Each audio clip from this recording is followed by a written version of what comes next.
তোমার হিন্দু মেয়ে পছন্দ হয়েছে, ঠিক আছে। তোমার ইহুদি পছন্দ হয়েছে, হ্যাঁ ঠিক আছে। এখানে অন্য কি? তোমার যেটা ভাল লাগে এটা, তোমার যেটা মন চায় এটা, তোমার পছন্দই তোমার জীবন।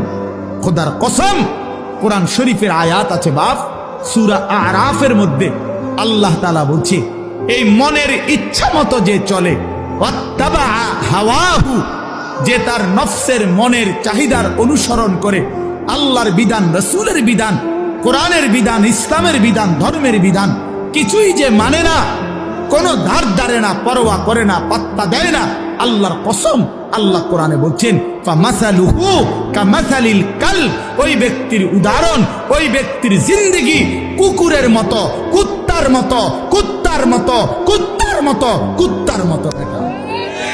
ওই জিন্দেগি কুত্তার জিন্দেগি, ওই জিন্দেগি কুত্তার জিন্দেগি। আমি বললাম কোরআনের আয়াত এটা।